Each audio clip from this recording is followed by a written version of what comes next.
Bienvenidos al episodio 21 del podcast. Hoy hablamos de los problemas asociados a respirar por la boca. La dislexia o la apnea del sueño son algunas de las consecuencias de ser un respirador oral, que quizá te suene a nuevo y que tiene muchas consecuencias para la salud.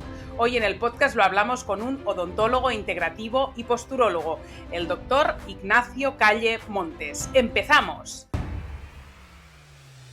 Soy Núria Coll, periodista y directora de Soy Como Como, la comunidad más revolucionaria de alimentación saludable. Os doy la bienvenida a mi podcast, con el que tengo el propósito de divulgar con todo el rigor que en nuestra forma de alimentarnos nos va la vida. Nos va la vida, literalmente, y hay miles de estudios que demuestran que con la alimentación podemos prevenir y sanar. Por eso, en este podcast hablaremos con profesionales del mundo de la alimentación saludable que, como nosotros, han venido aquí para hacer la revolución. Doctor Calle, ¿qué tal? Bienvenido. Muchas gracias por tu invitación y para mí, Nuria, es un placer hoy estar con vosotros hablando de este tema que la verdad es que te tengo que decir que a mí me cambió la vida porque realmente yo de bien pequeño era un gran respirador oral. Entonces, mi profesión la he basado mucho en esto porque me afectó a mí como persona. ¿En Entonces, serio? No lo sabía esto, doctor. Yo pensaba que eras un odontólogo que de golpe descubrió la PNI y la posturología y se fue hacia la visión integrativa, pero no sabía que lo del respirador oral te venía de pequeño. no, me venía de bien pequeño y de hecho tuve problemas de aprendizaje en primero de GB debido a la respiración oral, que es un poco lo que he seguido yo en mi camino como profesional, ¿no? Es decir, la respiración oral con aquellos trastornos del aprendizaje, ¿no? Y porque lo sufrí en mis propias carnes, ¿no? Entonces creo que eso me ha motivado mucho a seguir por este camino. Y por lo tanto es una entrevista que me gusta mucho en relación a este tema, lo que es la respiración oral con los efectos de la salud y los trastornos de aprendizaje. Entiendo que en aquella época, si ahora ya es un vía-crucis, diagnosticar a un niño con problemas de aprendizaje de por qué pasa y de dónde viene, en aquella época supongo que nadie te dijo, sí, claro, súper fácil, tienes problemas de aprendizaje porque eres un respirador oral. Bueno, pero siempre en aquella época existen profesionales y lo bueno es que hay profesionales que es bueno encontrarse con ellos, ¿no? Y realmente yo tuve la gran suerte de eso, ¿no? Encontrarme un médico otorrino que vio que tenía un problema de vegetaciones adenoideas y de respiración y me operó y a partir de ahí empecé a funcionar y yo he sabido porque por mi progresión y por mis notas, que mis peores notas de toda mi vida fue cuando yo tenía 6 años. A partir de ahí yo empecé a progresar y conseguí grandes notas a lo largo de mi carrera y de mi profesión, ¿no? Pero es cierto que el inicio fue complicado en este sentido, ¿no? Que realmente también me gusta relacionarlo con todo esto porque lo he vivido en mis propias carnes. El 40% de la población actual padece obstrucción nasal crónica y cerca de la mitad de nosotros respiramos habitualmente por la boca. Mujeres y niños lo sufren más y hay muchas causas, desde el aire seco al estrés, de la inflamación a las alergias, de la contaminación a los fármacos, y aquí la odontología integrativa puede jugar un papel clave y hoy lo vamos a contar. Además, se me ha cruzado el conocimiento del doctor Calle con Consulta en Blanes, con un libro que también me ha cambiado la vida, que se llama Respira, del periodista James Nestor, que durante un experimento peligroso decidió respirar solamente por la boca para ver y notar todos los cambios que sufría su organismo. Y ya antes de conocerte, doctor, para mí fue brutal leer eso y de hecho estoy tomando mucha más conciencia de cómo respiro y también veo que mis niños cuando están durmiendo respiran por la boca y es como que me veo con la urgencia de cambiar eso, ¿no? Y por eso precipité el podcast y conocerte, ya que no tampoco, claro, James Nestor es que no es odontólogo, es periodista y ha hecho un experimento y su libro es un bestseller y seguro que nos abre muchas puertas para que hoy el discurso que puedas tener sea mucho más receptivo porque mucha gente se está leyendo este libro. Vamos al principio, doctor, ¿qué es un respirador oral y por qué no es nada positivo serlo?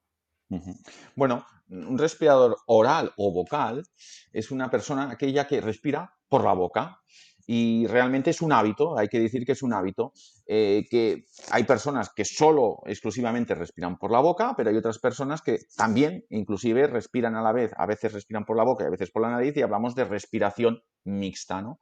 Y el problema viene con las consecuencias de si este hábito de respiración oral es en un gran porcentaje, o se hace al dormir, pues va a crear unas problemas, vamos a decir, hablamos de facies adenoidea, que es una cara estrecha, es decir, vamos a tener problemas de salud, van a ser personas que van a tener un tipo de cara, que van a tener más infecciones, más problemas de salud. Entonces, desde el primer momento que nacemos, desde la primera respiración, la primera bocanada, he dicho bocanada, pero tiene que ser por la nariz, hasta el último suspiro de nuestra muerte, tenemos que respirar por la nariz si queremos tener una vida longeva.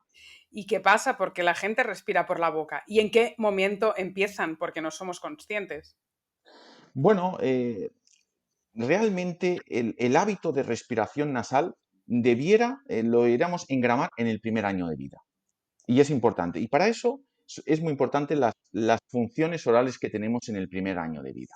Me explico, es decir, si un niño o una niña empieza a lactar, yo lo sé por mis propias hijas, que al menos del minuto ya estaban agarradas al pezón de su madre lactando, ¿no? Es decir, si el bebé tiene un buen hábito de lactancia, piensa una cosa, que ahí se van a producir diferentes funciones orales. Uno, la de succión oral, va a tener que, con sus labios, va a tener que cerrar ese pezón, con la mandíbula va a tener que avanzar esa mandíbula. Hay que decir que la mandíbula, cuando nacemos, está 1 centímetro hacia atrás. Y esto es importante, ¿por qué? Porque para el canal del parto fisiológico, la mandíbula tiene que ocupar el mínimo espacio, igual que hace el cráneo con sus fontanelas, ¿no? Entonces, en el momento de nacer, en los 6 primeros meses de vida, la lactancia es fundamental. ¿Por qué? Porque vamos a adelantar 1 centímetro de vida, 1 centímetro esa mandíbula.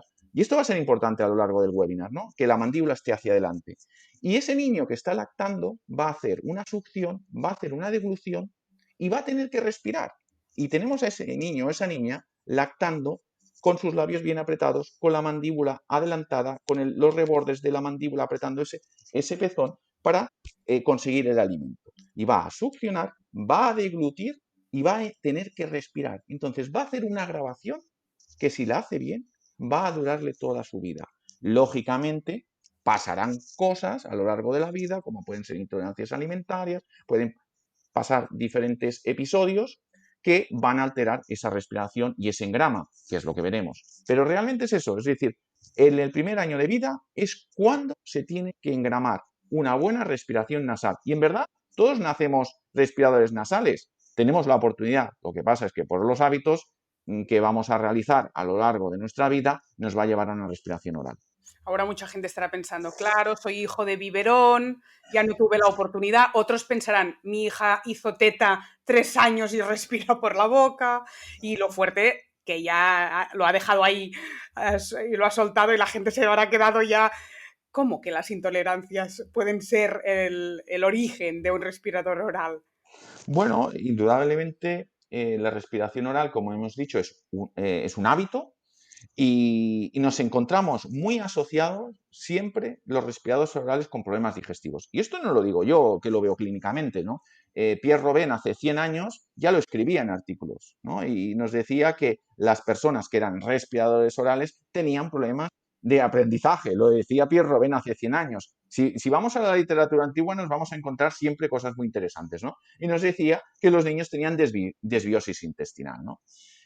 Lógicamente, es importante, porque empezado a hablar de respiración oral y de lactancia. El bebé recibe un alimento que viene de su madre y en este alimento que viene de su madre va a afectar mucho la dieta que ha tenido esa madre a lo largo de su vida, ¿no? Y en ese momento inclusive del acto de lactancia, ¿no? Es decir, que si y sabemos que tenemos una barrera intestinal que es funcional, que es importante, ¿no? Que es la que es semipermeable, que permite que entren determinadas toxinas o antígenos. Y si por la leche de esa madre llegan algunas proteínas que se pueden comportar como antígenos para el bebé, lo que nos va a pasar es que realmente después ese bebé va a hacer reacciones inmunitarias exageradas y va a haber inflamación en el intestino. Y si en el intestino hay, hay inflamación. Sabemos, indudablemente nosotros clasificamos las mucosas por respiratoria, por digestiva, pero al final la mucosa es un tejido que hay células de defensas y si las células de defensas están reaccionando contra esos antígenos, pues lo que nos vamos a encontrar es hipertrofia de esas mucosas que en definitiva nos pueden dar problemas de respiración oral. ¿Qué significa? Que hay pacientes que tendrán respiración nasal, pero que por un problema digestivo pueden llegar a tener también una respiración oral. Está achacándolo todo a unos malos hábitos de vida del paciente y de la madre, ¿no? Que siempre nos cae el marrón de tú cómo lo hiciste, ¿no? Antes, está claro, no, ya lo tenemos asumido, pero en cambio si cogemos el libro Respira es como que también da responsabilidad a la evolución que parecería buena del ser humano y que no sería tan óptima quizás como pensamos respecto a la mandíbula que tenía Homo sapiens, las fontanelas, no sé, hablo sin saber, ¿no? Pero sí que dice que la supervivencia de los más aptos, la evolución no siempre significa progreso y que hemos ido a peor en dolores de espalda y en huesos más frágiles, problemas de pies y que eso también es por culpa no de nuestros hábitos, sino de que la especie humana no ha evolucionado tan bien como podríamos pensar. En palabras de James Nestor, desinvolución, ¿no? Habla de la desinvolución. Bueno, ahora vamos a otra cuestión. Es decir, siempre una carretera tiene los dos sentidos, ¿no? Y aquí hay que hablar del sentido de la importancia que hay de la masticación, de los artículos que tenemos a día de hoy en referencia a la masticación con Alzheimer, con demencia, con Parkinson, ¿no? Es decir, primero hemos perdido la capacidad de, al bebé le damos cosas muy trituradas, muy procesadas y de hecho en los últimos años han venido tendencias como la baby led weaning, que es la comida a trozos y diferente colorido, ¿no?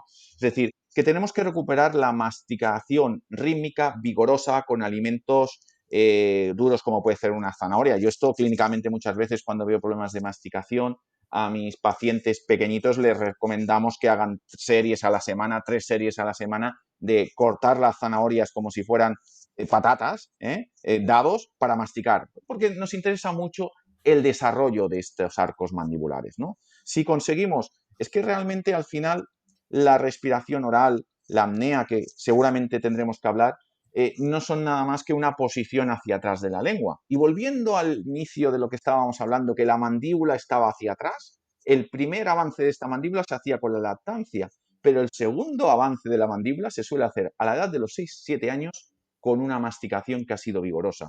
Porque realmente los niños y las niñas cuando mastican, lo que va a producirse es mucho desgaste de los dientes temporales. Eso es bueno porque ha sido una masticación correcta y eso va a reducir la altura de los dientes llevando la mandíbula hacia adelante. ¿Por qué hago tanto hincapié en llevar la mandíbula hacia adelante? Porque en definitiva me interesa mucho la lengua hacia adelante para que realmente cuando yo respire por la nariz, porque para respirar por la nariz se necesitan varios elementos. Uno, tener un buen sellado labial. Si yo no tengo un buen sellado labial, no voy a ser un buen respirador nasal.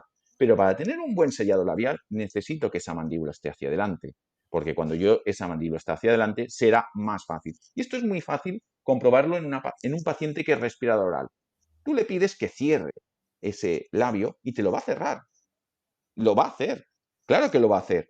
Ahora bien, cuando pase un minuto, su musculatura no está preparada para mantenerse de una manera fisiológica y una manera sin esfuerzo con ese sellado labial. Cuando tenemos ese sellado labial y la lengua hacia adelante, es muy fácil respirar por la nariz.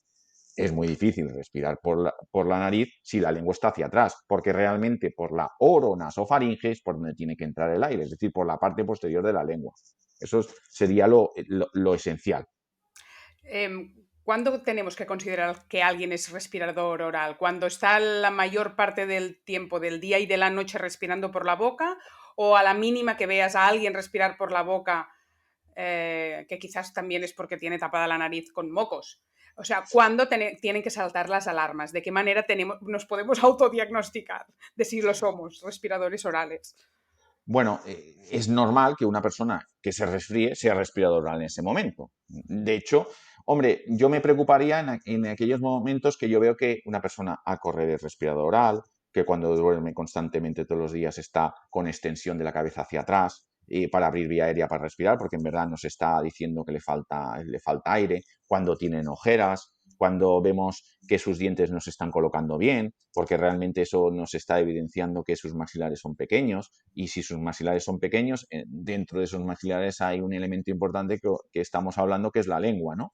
El desarrollo de esa lengua, ¿no? Que realmente a nivel evolutivo la lengua ha sido muy importante, son de los últimos conelioides, lo que es el habla humana a nivel evolutivo, que hemos empezado a hablar antes de la evolución, pues a nivel evolutivo el habla es de las funciones, digamos, orales más tardías que hay en el ser humano, ¿no? Entonces, cuando vemos que hay una cara con ojeras, un niño que no descansa, inclusive cuando ya es más mayor y hay problemas de lectura, de lectoescritura, de aprendizaje, tenemos que empezarnos a preocupar porque realmente tenemos un paciente que realmente la función nasal no la utiliza. Y sobre todo cuando es una persona que tiene muchos resfriados, muchas bronquitis, muchas otitis, es decir, que hay muchas infecciones, ¿vale? Que esto está estudiado científicamente y los niños que tienen respiración oral tienen más problemas respiratorios, como es lógico, y tienen más infecciones. Quizá no, pero estoy intentando pensar cómo un padre que ve a su hijo con ojeras, con la cara alargada porque tira la cara para atrás para buscar aire cuando duerme y tiene infecciones habituales, que muy habituales también en los niños, ¿cuánto tarda a encontrar a alguien metido en la odontología integrativa que le dé respuestas y le hable de la mandíbula, del sellado labial y de la respiración oral? Eh, me, yo tengo la sensación que los pacientes cuando te llegan a ti vienen de dar una de vueltas, porque si no, por ejemplo, cuando dicen, este niño tiene problemas de aprendizaje, tiene dislexia, lo último que piensas es que un odontólogo te podrá ayudar, ¿no? ¿Vienen aquí Sí, habiendo dado muchas vueltas, doctor, o no? normalmente sí, cuando llegan los pacientes a mi consulta vienen a veces con enormes pruebas complementarias que le han hecho por muchos profesionales. Eso es lo habitual, ¿no? Porque realmente somos lo último, digamos, que voy a intentar para hacer, ¿no? Y realmente, sabiendo lo que estamos hablando hoy, pues tenemos muchas posibilidades de mejorar a mucha gente, porque realmente el hecho de simplemente de poner a respirar, cualquier persona que ha hecho una clase de yoga sabe el antes y el después cómo se siente. Si tenemos una respiración rítmica, nos sentimos mucho mejor, menos descansados y por lo tanto el dolor, que muchas veces vienen pacientes con dolor y con trastornos de aprendizaje, pues realmente detrás de estos pues siempre hay mucho tema de respiración oral y realmente de maloclusión y tratar la maloclusión de una manera funcional para conseguir más espacio para esa lengua, que en definitiva es lo que intentamos, es decir, avanzar la mandíbula y conseguir espacio para la lengua, para que tengamos unas funciones orales óptimas que la, la, la literatura científica nos está avalando cuando empezamos hace años a hacer esto, intuimos el camino, ¿no? Y te tengo que confesar una cosa, ¿no? Que realmente en el año 2009 yo cuando ya habíamos empezado, porque yo la respiración oral, como te he dicho, es una cosa que he visto en mi ser, qué significaba ser respirador oral, pero en el año 2009 tuve la suerte, porque es la suerte, tenía que hacer varias tesinas, estaba estudiando terapia neural, máster de postología a la vez, estaba estudiando varios másters a la vez y tenía que hacer varias tesinas. Y se me ocurrió que tenía una asociación de Parkinson al lado, que conocía al presidente de esa asociación y decir, bueno, pues me gustaría explorar a los pacientes con Parkinson qué boca tienen, porque es complicado ver 14 o 15 un profesional de un grupo en concreto, ¿no?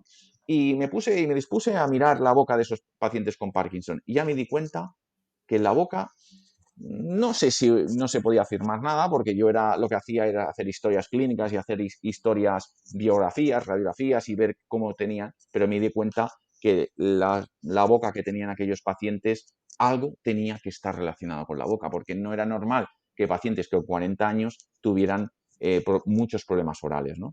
Y esto yo dije, pues esto es un camino de trabajo, un camino de exploración, porque realmente veo que hay una manera de poder trabajar. Y en el 2014, en el 2015 salen artículos en Japón, en Brasil, que nos relacionan pues realmente que algunas funciones orales tienen que ver con lo que, sobre todo lo que es la masticación, con temas perceptivos, con temas de demencia senil, con temas de Alzheimer, con temas de Parkinson, ¿no? Y entonces esa es la línea de trabajo que venimos adoptando de hace mucho tiempo. Rehabilitar las funciones orales, somos funcionalistas, por eso hablamos de respiración oral y rehabilitamos la masticación, que es nuestra función básica. Nosotros, que estamos muy metidos en el sistema digestivo, desde la visión integrativa, siempre hablamos de las consecuencias que tiene no masticar y tragar la comida, ¿no? Hipocloridria, el principio de tantos problemas digestivos que pueden acabar con un SIBO, colon irritable y cosas peores, ¿no? Pero aquí no está hablando de la masticación de la misma manera, entiendo. Es decir, no solo es importante no engullir, ¿no? O sea, cuando habla de masticación, ¿a qué se refiere? Bueno, vamos a hablar primero que la masticación, de niños lo sabemos, en DGB nos decían que era la primera fase de la digestión, ¿no? La masticación, la salivación, ¿no? Primero de todo. Segundo, cuando hablamos de masticación, tenemos que hablar primero que tengamos los suficientes, digamos, elementos que nos permitan para hacer esa masticación. Y después hacer una masticación consciente. Me refiero a engullir ese alimento, pero triturarlo, no dejarlo como un líquido, ¿no? Como dice la macrobiótica, ¿no? Es decir, masticar tantas veces y salivarlo tantas veces como para digamos, hacer una buena digestión. Y ya salir de refilón la salivación. Otra también gran olvidada, ¿no? La salivación, que cuando voy a dar un discurso y estoy muy nervioso, estoy con la boca seca, pero realmente cuando estoy ante mi plato favorito empiezo a salivar, ¿no? Y que tiene que ver con el parasimpático y con el simpático, ¿no? Hoy en día estamos muy estresados, ¿no? Y realmente uno de los síntomas que notamos es que tenemos la boca seca, ¿no? Y realmente en los últimos 10, 15 años se ha reducido una barbaridad la salivación que teníamos, ¿no? Y tenemos que volver a masticar, volver a salivar y a volver a respirar nasalmente para estar mejor. Entonces, un problema digestivo vinculado a un respirador oral o un Parkinson o un Alzheimer, ¿vienen de aquel niño que fue respirador oral o en los adultos? Cuando tienes 30, 40, 50 años, puede ser que no te venga de pequeño y que te brote de mayor estos problemas vinculados a que eres un respirador oral, o sea, de golpe cambiar la respiración. ¿Esto es factible o siempre viene de pequeño? Hombre, tal como empiezas, acabas, ¿no? Pero sí que es cierto que hay otros factores. Estamos hablando de un factor. Las enfermedades, como bien sabemos, hoy en día muchas no tienen una etiología desconocida, conocida, y entonces son multifactoriales, ¿no? Es un factor más añadido a tener en cuenta, ¿no? Que podemos mejorar a los pacientes en base a esta filosofía de trabajo, que es mejorar sus funciones cognitivas. Vale. Lo que venimos a decir es que realmente que la boca ha sido un gran olvidado y realmente hoy en día aún sigue siendo un gran olvidado. Sí que es cierto que ya cada vez hay más profesionales que nos preocupamos el devolver. Hoy he tenido un médico que me decía, te he mandado a 2 pacientes porque sé que tú haces medicina de la boca, ¿no? Y digo, bueno, es lo que llevamos muchos años intentando hacer porque creo que el odontólogo no ha dejado de ser un médico, ¿no? Y realmente es lo importante, ¿no? Preocuparnos por la salud integral, porque nosotros somos biosistémica. En el 2008-2009, cuando estábamos, dijimos, nosotros tenemos que ser biosistémicos. ¿Qué significa biosistémicos? Es relacionar esa boca con las patologías que tiene ese paciente. ¿Les podemos ayudar? No les podemos ayudar. Pues tenemos que valorarlo siempre en nuestra primera visita. ¿Qué podemos hacer por esos pacientes para mejorar su patología general? Y que realmente nos está dando razón lo que es la literatura. ¿Sabes hasta dónde sabemos? En el tema de la periodontitis o la gingivitis, ¿no? Aquí sí que hemos empezado a entender bueno, que hay una microbiota de la boca y que puede tener un efecto brutal cuando hay un episodio por ejemplo, de periodontitis. Aquí sí que lo hemos relacionado, pero claro, hay mucho más, ¿no? Mucho más. Y en el tema que nos ocupa, que es el respirador oral, hay una gingivitis del respirador oral. Es decir, el aire, es decir, la nariz, cuando nosotros respiramos, tiene una función y es un epitelio preparado para recibir ese aire. Y ese aire, la nariz lo que hace es calentarlo, ¿no? Atemperarlo, porque tiene que pasar por unos conductos para llegar a nuestro pulmón, ¿no? También lo filtra y filtra las bacterias, cosa que si entra por la boca, ni calentamos ese aire, ni filtramos esas bacterias. Por eso esos niños tienen más resfriados y por eso tienen las amígdalas más hinchadas, porque realmente ese aire frío del invierno irrita lo que es el cuello y la garganta, ¿no? Pero también las encías. Resulta que los niños que son respiradores orales muchas veces tienen las encías muy rojas. Y también inclusive no simplemente tienen las encías más rojas. ¿Por qué? Porque el aire que entra hacia un epitelio que no está preparado para la recepción de ese aire. Y también es cierto que los niños que tienen respiración oral tienen la boca más seca, porque el aire cuando entra por la boca lo que hace es secar, pero cuando entra por la nariz nos da humedad y necesitamos humedad, ¿no? Y realmente los niños que entra el aire por la boca, al secar la boca, la saliva tiene una función de limpiar esos dientes, ¿no? Porque no deja ser un agua que limpia esos dientes. Los niños que son respiradores orales tienen peor limpieza y no significa que se cepillen peor. Es decir, que estamos hablando de cosas que son básicas de la salud que se han perdido y que tenemos que recuperar, ¿vale? Porque nos hemos dado cuenta que las personas que llegan a mayores respiran bien. Antes, aparte de todo lo que acaba de decir, hemos hablado de posibles trastornos de aprendizaje en el respirador oral, más resfriados, más infecciones, más otitis, bronquitis, menos oxígeno, más ojeras. Y del sistema digestivo, el sistema digestivo en sí, ¿cómo queda afectado cuando somos respiradores orales? ¿Qué nos puede pasar a nivel Bueno, digestivo? Bueno, esto es como el huevo y la gallina, nunca se sabe, ¿no? Pero realmente cuando yo entra aire por la boca, yo voy a deglutir aire por el sistema digestivo también, ¿no? Entonces, va a tener más gases, va a tener más meteorismo ese niño, es decir, que el sistema digestivo va a estar más... Es decir, lo que vemos clínicamente es que nos encontramos que los grandes respiradores orales tienen problemas digestivos, tienen una marcada lordosis lumbar, una hiperlordosis lumbar con ese vientre hinchado, ¿no? Ese es aparte de la facies adenoidea que decíamos, la cara del respirador oral, nos encontramos un vientre típico y arquetípico, ¿no? ¿Que son en todos los respiradores orales? No, pero en muchos sí. Entonces hay una asociación entre respiración oral y problemas digestivos, porque lo vemos clínicamente. Y esto se ha dicho, digamos, se ha escrito en la literatura, los grandes ortopedistas, lo que es cierto que no está muy bien analizado por la literatura científica actual. Vamos a buscar ya soluciones, que es como que nos urge encontrar soluciones, porque claro, James Nestor lo que hace después de pasar unos días respirando por la boca, para después intentar respirar por la nariz, se tapa la boca. Uh-huh. Y claro, no, entiendo que esto no puede ser la solución que les des en consulta a los niños de a partir de ahora te pones aquí un celo o sí, o es una medida. Sí, es una medida casera y económica y que se puede hacer. Y realmente, ahora bien, hay que analizar el caso.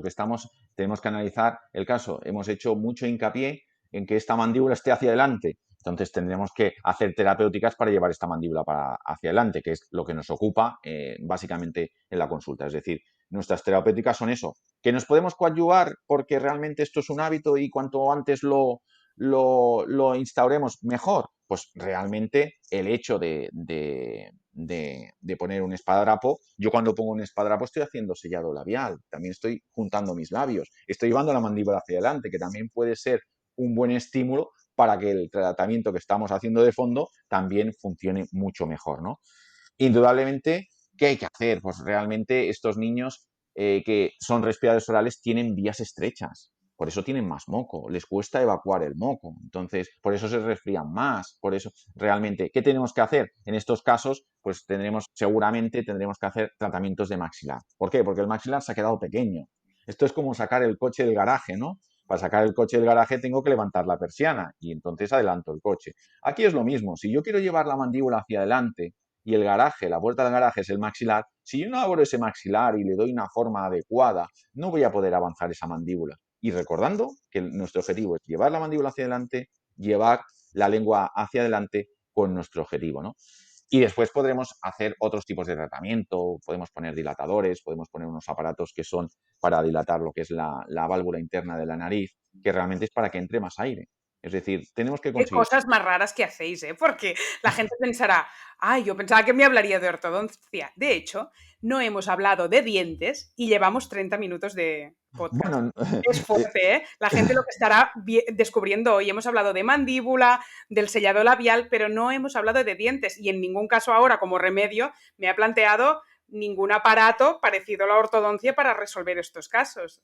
Bueno, normalmente lo que hacemos es eso, es decir, podemos aplicar desde una férula, desde un aparato de ortopedia, a hacer ortodoncias con un carácter funcional. Normalmente eso es lo que hacemos en clínica, ¿no? Pero realmente el final es el medio, ¿no? Esto no es nada más el medio para conseguir todas estas funciones mejoren. Es el objetivo. Los dientes son prisioneros de unas fuerzas musculares, ¿no? Entre el labio y la lengua y entre las diferentes funciones orales, ¿no? Es decir, nosotros creemos en el funcionalismo, ¿eh? Creemos en el funcionalismo firmemente porque realmente vemos, ¿eh? Es decir, tenemos vídeos grabados de personas con vértigo que hemos cambiado la posición de un diente y de mareos, inestabilidad y esa persona pasar de hacer un pasillo de 12 segundos a 6 segundos, para mí es un camino a seguir toda mi vida, ¿no? Yo cuando empecé en la posturología, cuando empecé con la respiración hace muchos años, no sabía que yo me iba a dedicar solo a esto, ¿no? Porque realmente es lo que vemos, porque realmente vemos que podemos modificar y ayudar. No simplemente se trata de hacer una ortodoncia, se trata de hacer una ortodoncia para mejorar todas estas funciones, ¿no? Porque al final le estamos dando mucha prioridad a la estética. Y es verdad, hoy vivimos en una sociedad estética constantemente, ¿no? Y necesitamos y precisamos la estética. Ahora bien, precisamos la estética con una buena función. Y para que la estética nos dure a largo plazo, necesitamos tener buenas funciones orales. Y que detrás de todo esto nos jugamos la salud. Ya, pero es que cuando vamos a un dentista, con todo mi respeto, que bueno, tengo hasta familiares y los adoro, como si no han estudiado posturología, probablemente no se les pasará por la cabeza que aquella ortodoncia tenga que ir acorde con tu mandíbula, ¿no? Sí, Tus hombre, yo creo problemas que digestivos, bueno, me parece imposible. no, lógicamente, esto es lo que vemos clínicamente, es decir, nuestro objetivo, esto no lo digo yo, esto está descrito en la literatura, el avanzar la mandíbula, eh, hay sin fin de autores a nivel de la literatura científica que nos han dicho esto, ¿no? Es decir, y hoy en día hay un tema que es la apnea del sueño, que lo que se suelen hacer son férulas de avanzamiento mandibular, ¿no? Se suele avanzar la mandíbula más allá inclusive de los dientes incisivos superiores para dejar más espacio a nivel posterior. Es decir, yo creo que ah, esta información está para todo el mundo, ¿no? Hablemos Y, de y la apnea del sueño, que antes ya lo he apuntado y creo que es importantísimo de profundizar un poco. ¿Qué relación tiene con un respirador oral? bueno, la apnea del sueño normalmente es que cuando estamos durmiendo podemos hacer algunas paradas respiratorias de más de 10 segundos, ¿no? Y se cuentan todas esas apneas, cuánto se hacen, y a partir de ahí se puede saber si una persona tiene lo que se dice un síndrome de apnea obstructiva del sueño, un SAOS, o hipoapnea, ¿no? Entonces, realmente hay mucha relación con el respirador oral, porque la apnea del sueño lo que tenemos es, de hecho, hay aparatos que lo que hacen es coger la lengua y llevarla hacia adelante. Es decir, que la causa muchas veces es que cae, hay una tosis lingual, que es lo que se produce en el respirador oral para respirar. Es que es la única manera que tiene el respirador oral. ¿Qué hace el respirador oral cuando está durmiendo? Lo que está haciendo es tirando la cabeza hacia atrás, hace una hiperextensión, porque de esa manera deja entrar aire. Si no, no puede entrar aire, ¿no? Y ¿Vale? esto tiene mucha importancia desde el niño, pasa que se diagnostica más en el adulto lo que es la apnea del sueño, pero también los niños tienen apnea del sueño, ¿no? Y entonces esto tiene una importancia en la salud en general, porque estudios no se hacen referencia a lo que es la respiración oral, pero hacen referencia a la apnea del sueño. Y las personas que tienen apnea del sueño pueden tener la tensión más elevada, pueden tener diabetes, tienen problemas de infartos. Es decir, que la apnea del sueño es el caballo de batalla de hoy en día que tenemos los odontólogos, ¿no? En el sentido de que realmente es que estamos hablando de respiradores orales en el fondo. Lo ¿Y que llegan hace a la vosotros diciendo que tienen insomnio o que se levantan cansados o que no descansan bien? ¿Cómo llegan? Bueno, eso es unas preguntas que las solemos hacer, ¿vale? Es un estudio que te cuento, es decir, los pacientes que bruxan, por ejemplo, que apretan los dientes, segregan unos neurotransmisores cuando están durmiendo, ¿no? Y estos neurotransmisores, con estudios, científicos han dicho que estos neurotransmisores lo que hacen es pequeños picos de subida de tensión arterial y hacen más contractura, son personas que tienen más contractura y, y tú imagínate que estás toda la noche contracturada, pues cuando te levantas por la mañana no descansan. Y los niños que hacen apneas del sueño, pues son niños que no son buenos crecedores. ¿Por qué? Porque realmente cuando estamos durmiendo es cuando se segrega la hormona del crecimiento. No se segrega durante el día, cuando estamos durmiendo. Si yo no duermo bien, no descanso bien, pues no crezco bien. Si yo no duermo bien, por la noche, cuando estamos en la fase profunda del sueño, que tiene que ser la fase REM, el sueño paradoxal tiene que ser un 25%, es cuando hay una reorganización neuronal. Esto tiene que ver con la memoria a corto y a largo plazo. ¿Qué significa esto? Que realmente si yo no duermo bien, no llego a ese sueño profundo, esos niños que han estado estudiando bien y que han estado estudiando mucho y que por la tarde se sabían una lección, por la mañana cuando tienen el examen no se recuerdan. Y es por un problema de que no duermen bien. Y entonces hay que dormir bien para rendir bien. Eso lo ¿Y por qué no sabemos. duermen bien? ¿Porque bruxan? O sea, Bueno, ¿por qué? el bruxismo es una consecuencia de que no se duerme bien. Es decir, yo cuando hago esto son estudios que han hecho los japoneses, que los bruxistas nos dicen que realmente el bruxismo es una función, no nos hablan de función patológica. Ojo, porque es una función patológica el bruxar, porque rompe más dientes. De hecho, los japoneses tienen hasta teorías que realmente las caries, que sabemos que es de etiología bacteriana, ellos vienen a afirmar que normalmente para que se instale una caries en un paciente tiene que haber un crack o una fisura en el diente previo por el bruxismo. Y entonces hablan de patología oral, pero lo hablan como fisiológico porque realmente cuando yo estoy haciendo una apnea del sueño, yo hago un broncoespasmo para volver a respirar.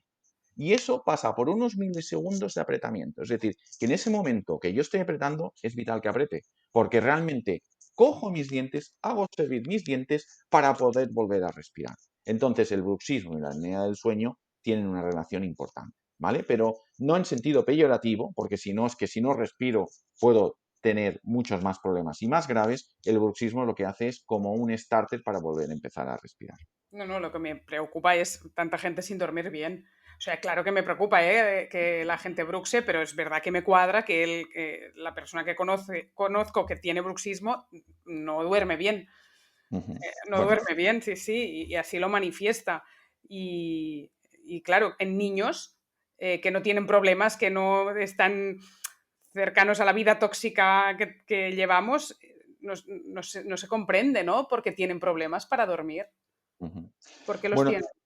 en niños, pues bueno, por el mismo motivo, es decir, para tener un sueño profundo, para entrar en una fase REM, pues necesitamos respirar profundamente y relajarnos. Es decir, aquí, es decir, está el estado de sueño y vigilia. Es decir, yo para dormir profundamente tengo que estar relajado. Si no estoy relajado, es decir, está la formación reticular, que es que es un centro neurológico que nos lleva el tono muscular y realmente controla o inhibe o facilita ese tono muscular, o si está elevado ese tono muscular. Si yo tengo muchas contracturas, yo aprieto mucho, yo no estoy relajado, entonces yo no puedo dormir profundamente. Entonces, realmente es necesario para dormir profundamente estar muy relajado. Y si yo estoy bruxando o estoy haciendo funciones esenciales, porque estamos hablando que se nos va, que necesitamos la vida para respirar, entonces no puedo hacer unas funciones que son necesarias, porque si no descansamos bien no vamos a poder rendir, pero es necesario el poder respirar para poder eso y poder relajarnos. Nadie se puede dormir si no está relajado. Y Y, es, por ahí viene el insomnio y todas estas cosas. doctor, cuente qué son los reflejos primitivos. Bueno, cuando hablamos de reflejos primitivos, arcaicos o primarios, estamos hablando de unos mecanismos de supervivencia que tiene el recién nacido, inclusive cuando está en el vientre de su madre. Es decir, el niño, esto es muy simpático para las madres, ¿no? Ahora que yo tengo dos embarazadas en la consulta, dicen las pataditas del niño, ¿no? De la niña, ¿no? Es decir, la niña en concreto, en este caso, cuando gira la cabeza, extiende el brazo y extiende la pierna. La patadita que nota la madre, que a veces ya no hace tanta gracia, si es muy frecuente, es realmente que la niña está girando la cabeza y extiende el brazo y extiende la pierna. Eso es un reflejo que es el tónico asimétrico del cuello, pero hay un sinfín de reflejos. Ahí está el reflejo de búsqueda, es decir, que cuando yo toco a un niño pequeño y le toco el labio, lo que va a hacer es girar la cabeza hacia mi dedo y va a abrir la boca buscando, ese reflejo de búsqueda del pezón, ¿no? Entonces, estos reflejos están en el niño como en el software que hablábamos a primera hora, estábamos hablando del software, ¿no? Que vamos a engramar toda en nuestra vida. Estos reflejos están, pero deben inhibirse, deben suprimirse, porque dan lugar a otros reflejos que son los reflejos posturales. Entonces, un niño que realmente cuando gira la cabeza extiende el brazo y extiende lo que es la pierna, va a tener conflicto, porque yo cada vez que gire la cabeza voy a mover mi cuerpo como un tronco. ¿Y eso qué significará? Que no tendré la suficiente sensibilidad epicrítica. Hay dos tipos de sensibilidad, la fina, la epicrítica y la protoplática, que es más grosera. Serán niños que tendrán más dificultades, tendrán dificultades a todos los niveles. Entonces, es importante integrar esos reflejos, mandar algunos ejercicios para integrar esos reflejos que están activos. Hablamos de reflejos activos de aquellos que no se han inhibido y no se ha integrado en el momento que se tienen que integrar, que muchos de ellos se tienen que inhibir más o menos entre el primer año de vida. ¿Y ¿Vale? por qué no se inhiben a veces? ¿Qué es lo que pasa? Bueno, porque realmente nos saltamos las etapas evolutivas. Es decir, nosotros, yo una de las cosas que pregunto a los niños pequeños es si han gateado. Es decir, no nos podemos saltar el gateo, ni el reptar como un anfibio, no nos podemos saltar. Muchas veces los padres estamos orgullosos de que nuestro niño anda antes que gata. Esto no puede ser bueno, No, pero a ¿vale? veces pasa y aunque te esfuerces, el niño no gatea. No gatea, no gatea, pero Y se se ha levanta un día y ya está. Exacto, y pasa, y es habitual. Pero es importante tener a nuestros hijos desde quizá el primer mes da como un poco de violencia, ¿no?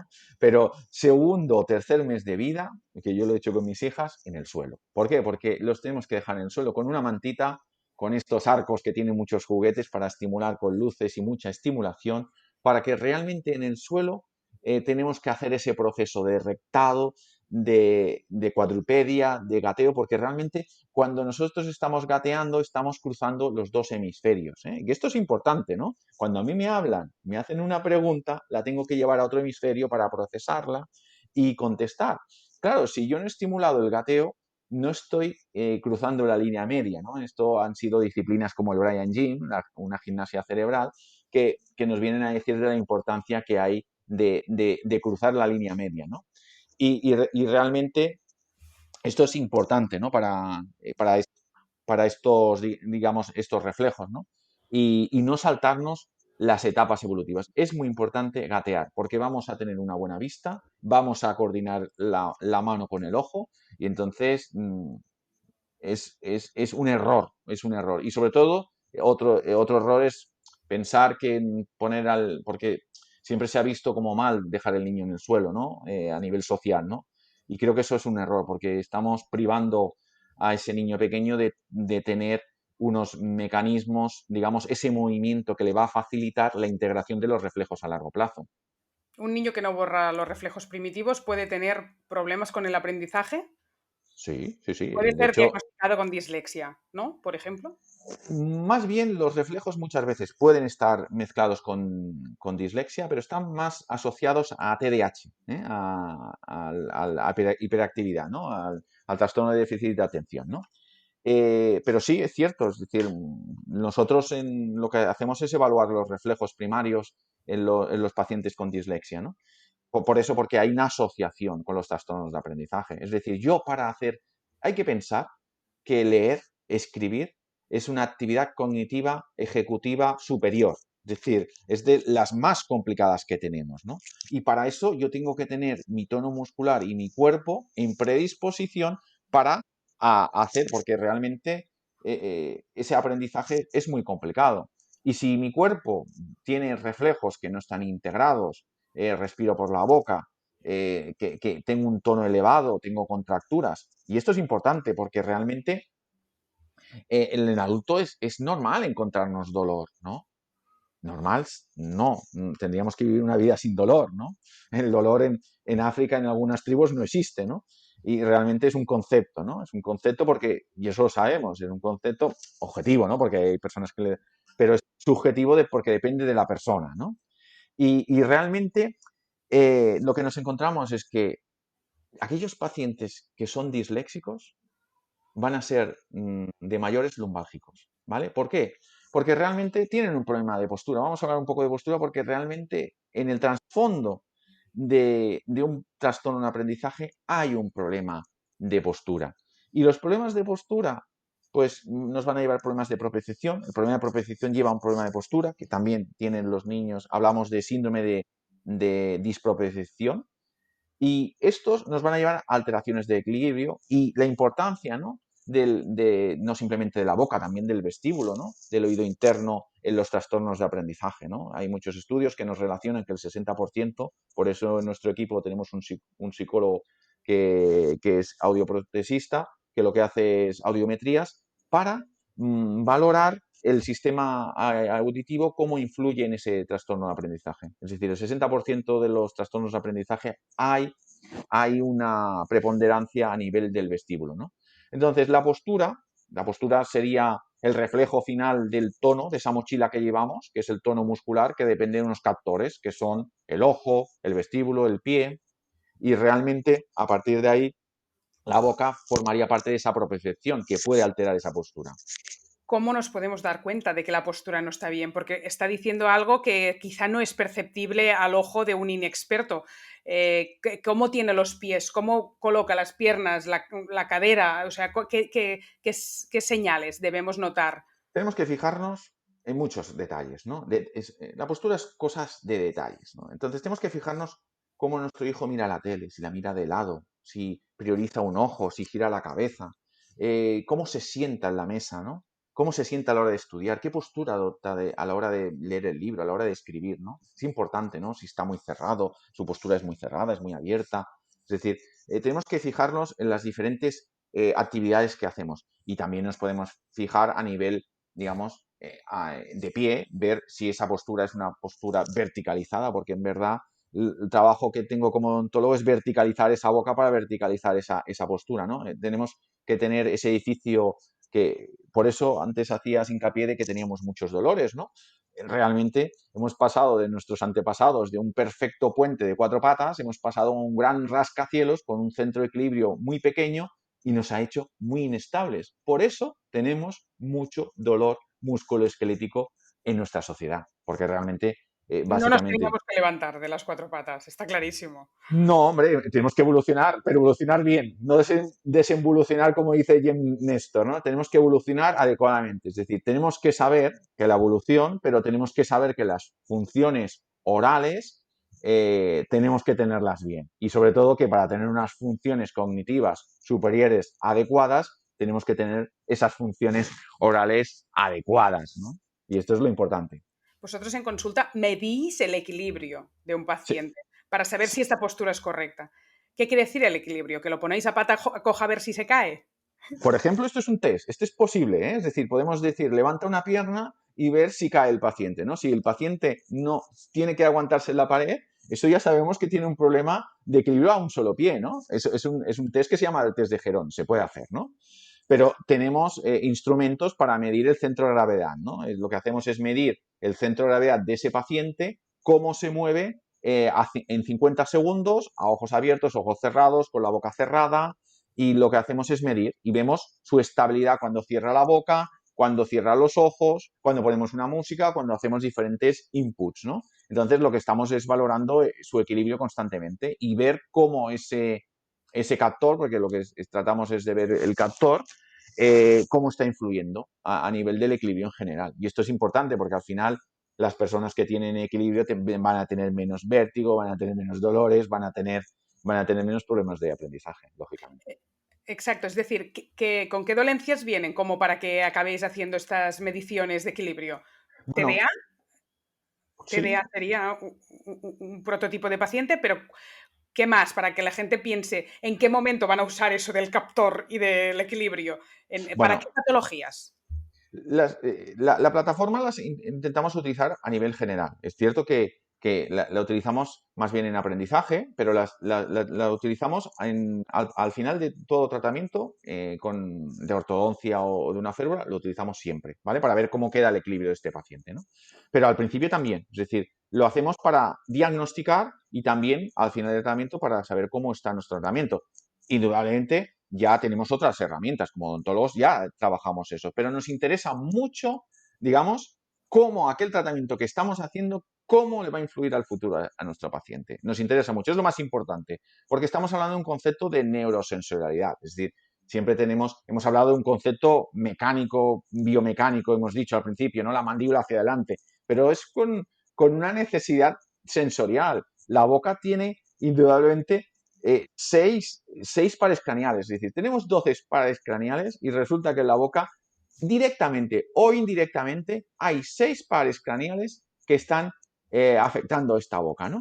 Y entonces tenemos que tener muy en cuenta, que es el concepto que utilizamos para los niños disléxicos, la neurosensorialidad de esta boca, porque estos niños en el fondo lo que tienen es un síndrome de dispercepción oral, es decir, tienen unos maxilares estrechos, pueden ser respiradores orales, tienen la lengua que no cabe en esos espacios porque suelen tener dientes apiñados. Esto está descrito, es decir, hay artículos que nos dicen que los pacientes disléxicos hacen un grupo control respecto a un grupo de disléxicos y llegan a la conclusión que tienen más necesidades ortodónticas los pacientes disléxicos. Y sobre todo a nivel de los incisivos. Los incisivos están separados, cubren más los incisivos superiores o están más adelantados los incisivos superiores respecto a los inferiores, ¿no? Más de 4 milímetros. Y esto se ha visto estadísticamente, ¿no? Que el niño disléxico en boca tiene unas características. De hecho, últimamente estamos estudiando esto, los síntomas orales que tienen los disléxicos.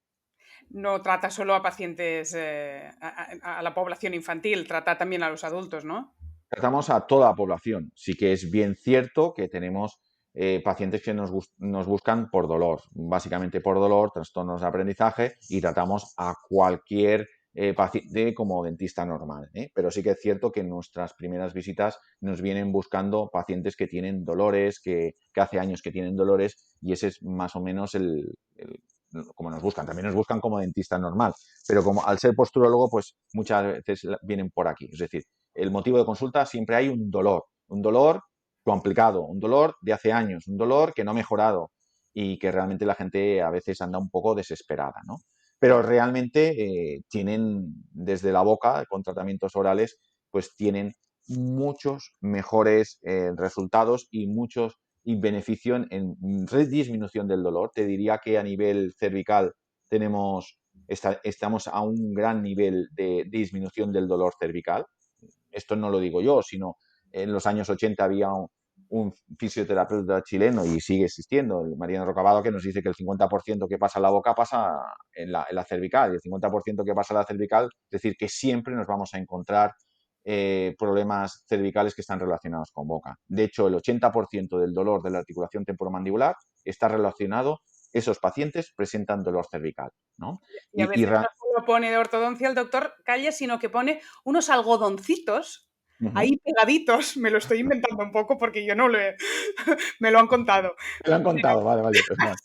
No podía mover la cabeza y de golpe puedo casi girarla del todo gracias a unas cositas que me han metido aquí en la boca que no es ortodoncia. Son como si fuera un trozo de pasta dentrífica, Sí. ¿no? Que se coloca. Bueno, es un test. Este es un test que lo que hacemos es para ver, digamos, la relación que tiene esa boca con ese posible problema cervical o con ese posible problema lumbar o de rodilla o de pie, lo que sea, ¿no? Es decir, es para ver la importancia que tiene la boca en respecto a ese tema, ¿no? Y claro, lógicamente, si la boca está implicada, cuando ponemos ese algodoncito que no es nada más que un desenferenciador, estamos haciendo una desenferenciación, que hoy en día tengo la suerte que muchos fisios ya hacen el diagnóstico porque ya lo ponen en el algodoncito y realmente ya te viene el paciente, mira, es que vengo, que me han hecho esto y que sé que la boca me está afectando, ¿no? Y realmente es eso, es decir, ponemos esos algodones y hacemos un antes y un después, como si lo hiciéramos como una plataforma de equilibrio o lo hiciéramos con otro test. Es decir, siempre hacemos un antes y después y valoramos la mejora que hay, ¿no? Y realmente esto tiene una razón de ser. Piensa una cosa, que deglutimos 2 veces cada minuto durante todas las horas del día, durante todos los días del año, durante todos nuestros años, ¿no? Y realmente si yo no tengo estabilidad para deglutir, yo necesito milisegundos tener una buena oclusión, ¿vale? Porque me da estabilidad.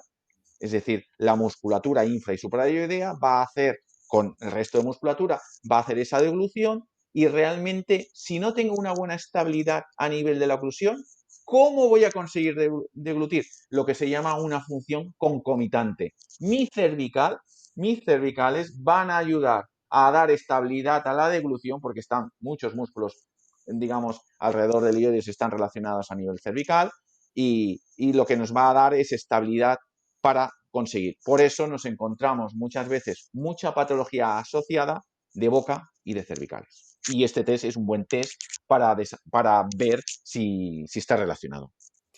El tema de la respiración hoy ha ocupado este podcast, pero en Soy Como y hace meses que estamos preocupadas y ocupadas en el tema de la respiración y en otro proyecto que tenemos, que es la revista en papel Soy Como, que la sacamos 2 veces al año. El próximo número estará dedicado a la respiración diafragmática y su vinculación con la microbiota.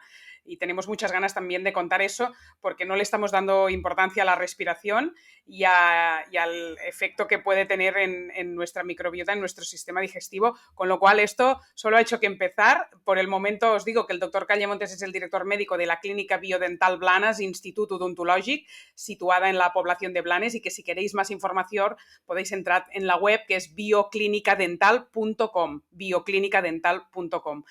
Doctor, un placer, muchísimas gracias. Gracias de verdad.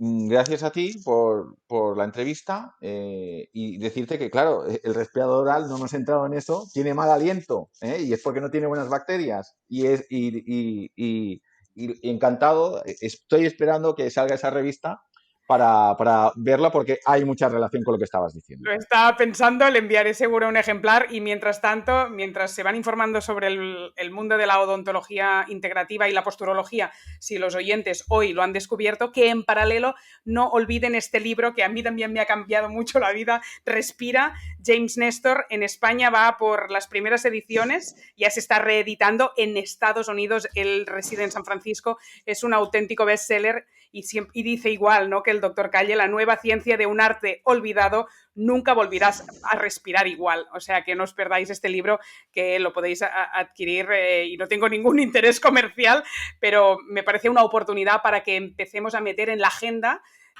pública la importancia de la respiración a través de diferentes menciones y recomendaciones. Con lo cual, como periodista, me siento como en la obligación de dar toda la información que esté a mi alcance relacionada con este tema que me está preocupando y ocupando últimamente. Doctor, muchas gracias. Hasta la próxima. Gracias. Muchas gracias. Y hasta aquí el podcast de hoy. Si te ha gustado, no te olvides de compartir. Y recuerda que en Soy Como te esperamos con cursos online de salud y alimentación. Además, si te haces miembro de la comunidad Soy Como, tienes acceso exclusivo a masterclass y conferencias online, recetas, revistas, descuentos y sorteos. ¿Quieres más información? Visita nuestra comunidad Soy Como. Te dejo el enlace en la descripción. Y te espero en el próximo capítulo.